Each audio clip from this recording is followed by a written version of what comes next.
that by the end of 2010, one quarter of the biggest county in Maryland, Garrett County, was already leased for potential fracking.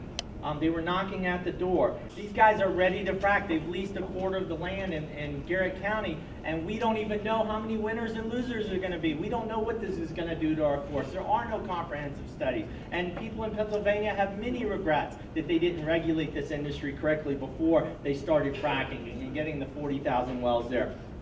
So we had a campaign. Let's have a moratorium in Maryland, passed by the General Assembly, that says that we're going to do the studies first, and then potentially, if it makes sense, we could frack later. Well, that bill died. That bill died mostly because the oil and gas industry lobbied like crazy and made sure that the bill didn't come up for a vote. And so after that legislative season of 2011, Governor Martin O'Malley issued an executive order. And his executive order basically said that we do need to study this. But unfortunately, these studies would require millions of dollars. I mean, you got to have the experts, you got to do it right, you got to have the science, you got to pay for it. It turned out that the oil and gas industry didn't want to pay for it. We did a lot of polling that showed that 71% of Marylanders, rural, urban, Republican, Democrat, all agreed, high numbers, that there should be studies before fracking. And 81% of Marylanders said they felt the oil and gas industry should pay for it.